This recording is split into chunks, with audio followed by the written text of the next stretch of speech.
Imagine this. It's past midnight in a damp medieval cottage. The fire has long gone out, leaving behind the smoky memory of warmth. You're lying on a pile of straw wedged between your aging father and your youngest child.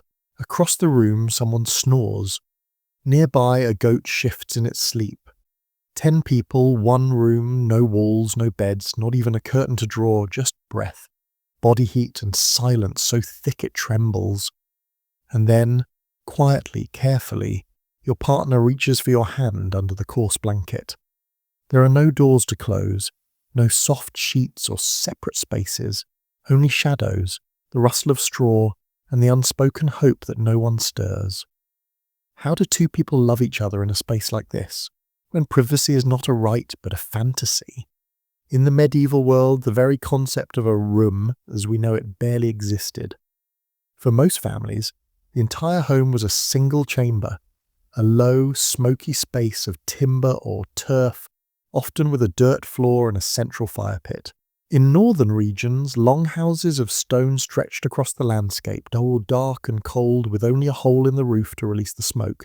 Inside these walls, daily life unfolded. Eating, working, sleeping, nursing, grieving, all in full view of everyone else. And love. Somehow even love had to find a way. Probate records from 13th century England show that most peasant homes had just one heated living area. Shared mattresses, really just sacks of straw, were placed directly on the wooden slats or the floor. Children, elders and couples all bundled together beneath scratchy wool blankets, bodies touching out of necessity more than choice. A table might double as a bed at night. Cradles rocked beside parents. The room was never truly dark, never truly still, only quieter between snores and shifting limbs. And yet this was where marriages lived. Not in spacious bedchambers, but in crowded corners. There was no honeymoon suite, no candlelit privacy. In fact, in many communities, the first night of marriage came with witnesses. Bedding ceremonies were common, relatives or neighbours escorting the bride and groom to the shared mattress, confirming the marriage had been consummated. For most, intimacy wasn't a sacred act in private. It was something negotiated in plain sight. Historical court cases reveal just how complicated that negotiation could be. In one 14th century Yorkshire case, a woman was accused of sneaking behind the bread oven to lie with her husband, the only spot in the house not already occupied. In another, a servant from Essex described overhearing her employers without fail each night, separated from her only by a thin curtain. For married couples, intimacy was expected or even demanded by the church. It was called the marriage debt, and it was meant to be paid regularly. But in practice, it meant timing your desires around sleeping children, market days, or the rare hush of early dawn. So couples became quiet strategists. They learned to listen, not just for the creak of floorboards, but for opportunity. A moment when the baby finally slept, when footsteps faded outside, when even the fire gave up its crackling. Sometimes they waited for others to leave, to gather water, tend to animals, or trade at market. Sometimes they didn't wait at all. They just pulled the blanket high and hoped the sounds of affection got lost in the dark. When physical walls were impossible, fabric became the next best thing. Heavy woolen curtains were hung from beams or nailed into the rafters, creating makeshift partitions. They didn't block sound, but they gave the illusion of separation. A small sanctuary in the crowded sprawl. Wealthier peasants even listed bed curtains in their household inventories, proof that even the poor longed for a pocket of solitude. In urban homes, apprentices and servants might share a sleeping loft, but the master and his wife claimed the only curtained bed. The four-poster with its thick drapes became more than furniture. It was a room within a room, a space for touch, for whispers, for breath that belonged only to 2 people, not 10. But for most families, privacy remained an illusion. A blanket pinned across a corner, a screen made from reeds, a fabric divider that flapped with every gust of wind. It wasn't about blocking others out. It was about holding a tiny world in, a flicker of intimacy against the blur of communal living. Love wasn't spontaneous. It was mapped and managed, like food or firewood. Couples developed quiet codes, a lantern set in a certain way, a shoe turned sideways, a glance held just a second longer at dusk. These were signals, not grand gestures, a silent invitation, a warning, a promise. Even the setting sun offered opportunity. In winter, darkness fell early. The village quieted faster. People slept longer. In those extra hours of stillness, some couples found their narrow chance, a pocket of night where no one stirred, where the cold stilled even the restless. And in that fleeting quiet, hands found hands. Lips met in silence. But intimacy was always shaped by class. The poor made do in one room because that's all they had. But for wealthier families, minor lords, merchants, successful farmers, a new kind of space was emerging. By the 15th century, some homes included a sola, an upper chamber used for sleeping away from the noisy hall below. These private rooms had doors, locks, chimneys, and for perhaps the first time, true privacy. Inventories from Kent show rooms with separate beds, linen sheets, curtains, and even small chests for personal belongings. In contrast, the average peasant still slept near the hearth, the cradle, the cow. Even monasteries and castles, with their stone walls and status, couldn't guarantee privacy. Confessionals whispered of hidden encounters. Servants gossiped. Walls had ears, and the doors didn't always close completely. Privacy wasn't a standard. It was a sign of wealth, a luxury few could afford. And when even fabric failed, couples left. Out to the bakehouse, the barn, the tree line, behind the granary or under hedges, cold and muddy, risky but empty, the only places where love could unfold without an audience. Church courts often recorded these escapades as sin, but many were simply married couples trying to find space where none was offered. Now imagine this. There's no room left. Not on the straw, not by the fire, not even behind the oven. Every inch of the house is taken. Guests snoring, children curled like commas, servants restless in their sleep. So when you and your partner need a moment, just one, you slip behind a sack of wheat near the granary door. It's not warm, it's not comfortable, but it's the only place you can be alone. That's what intimacy looked like for so many in the late Middle Ages. Not luxurious, not planned, but quietly heroic. A stolen moment, a tiny rebellion, because in a world built against privacy, closeness had to be claimed, carefully and often in secret. By the 15th century, records from towns like Norfolk and Norwich show us couples finding space not in bedrooms, but in storage sheds, fields, and barns. These were the dark corners of love, tucked away in mud and straw, behind walls meant for grain, not affection.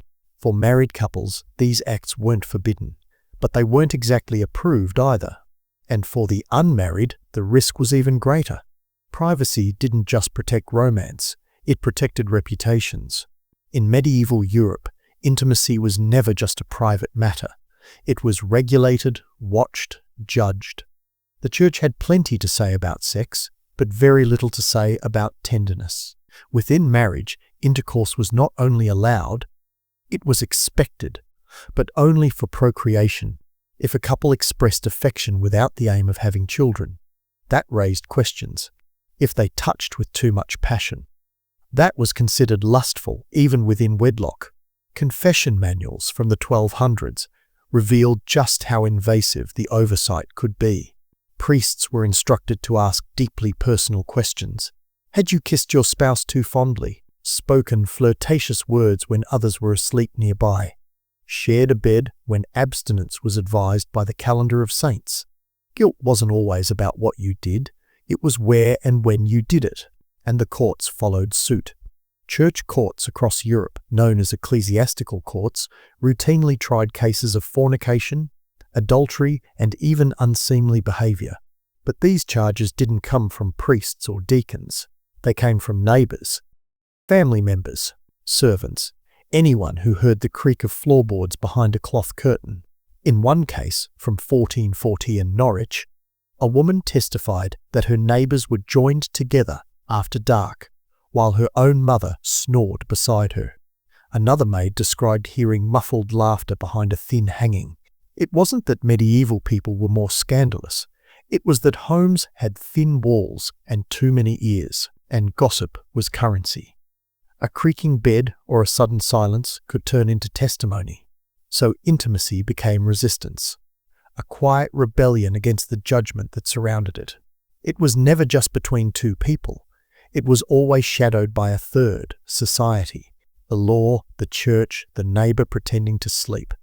But even so, couples didn't give up. They got creative. They found slivers of freedom in the rhythms of the day. When someone went to fetch water, tend the sheep, gather firewood, the house briefly emptied, and a curtain could be drawn. In wealthier households, the addition of a second room, a solar or a lofted chamber, made privacy slightly more possible. But for most, there were only corners, behind the barrel, beneath the stairs, near the storage chest. In some towns, young couples even sought refuge outside entirely.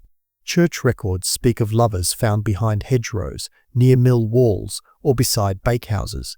Sometimes they were punished with fines, public shame, even lashes.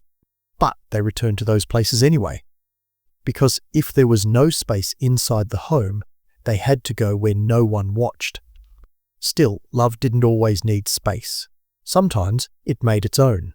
Inside those crowded rooms, couples developed their own language.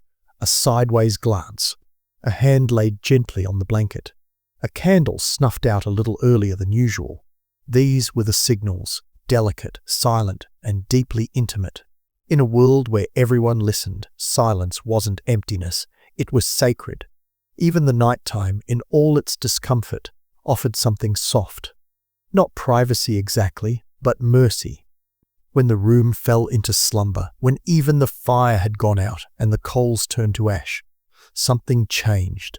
The rules slipped, the world stopped watching, and in that hush, couples reached for each other in ways they couldn't during the day. A hand tucked into another's, a breath exchanged under a blanket, a kiss so quiet not even the mice heard it. In those moments, love wasn't about passion, it was about presence. Being there, being seen by the one person who mattered most, even if no one else could look away.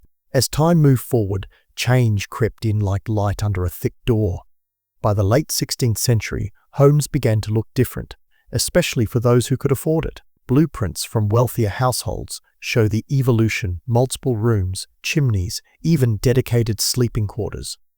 The invention of the withdrawing room, a place to step away from the communal hall, marked a shift in how people thought about privacy. Architecture started to reflect emotion.